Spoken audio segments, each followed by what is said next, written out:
Meanwhile, I want to bring you back up to our lead story here, and that is the latest on Bowe Bergdahl, who was dishonorably discharged. He is not going to be facing any military time for abandoning his unit. The only U.S. soldier captured by the Taliban in Afghanistan, a unique distinction that even those who helped rescue him said is hardly a distinction because he chose that route. He deliberately left his post, and he endangered a lot of his colleagues. So on the phone with us is Colonel David Hunt, Fox News military analyst. Colonel, what do you make of this? That's disgraceful. The jury just completely wrong. Yeah, of course he's going to get a dishonorable discharge. He had to serve time in prison. As you already said, he planned his... He walked out, left a note, joined the Taliban, may have been captured for a couple of years. He's not only a deserter, he was a traitor. And he pled guilty. And it just to me seems like a gutless sentence that does no justice to the 99.9% of the guys, men and women who serve honorably. When this happens, and it happens so very rarely, that the book's got to get thumbed. That's the first thing. And you got to spend a lot of time. I thought he was going to get 30 years at minimum, and it didn't happen. So very, very disappointed. The system did not work in this case. We had 3 investigations. We traded Taliban generals for this guy. We called him a hero. President of the United States called us a hero. Previous president, and now he gets a dishonorable discharge. By the way, what you can get for stealing, dishonorable discharge is it's on his record the rest of his life. But for what he did, time in Leavenworth, and I mean a lot of time in Leavenworth, did that.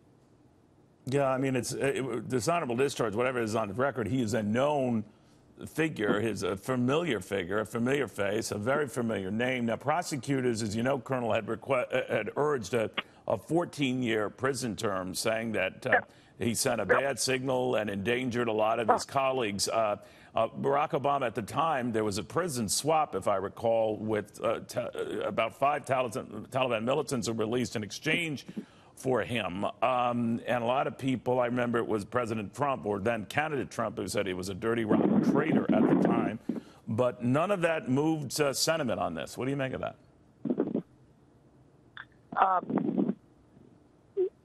The jury, military jury, didn't do its job. I mean, I've been on too many of them. It's beyond me how this could be. Not supposed to be any political pressure put on these juries. I just don't think they just didn't do their jobs. I mean, I'm assumption is that some of these guys had combat. But what he did was unheard of. I mean, just left a note, packed his bags, took a phone. We had him on tape. We got Bergdahl on tape. But he pleaded guilty to desertion and working with the enemy. Then Colonel, let me ask you, could I ask you this, Colonel? I mean, Captain Nina Banks, who was a defense attorney, arguing on Bergdahl's behalf, said the only place to put him would be in a cell. That didn't seem to make sense. Sergeant Bergdahl has been punished enough. Sergeant Bergdahl paid a bitter price for the choices he made and will for the rest of his life. What do you think of that?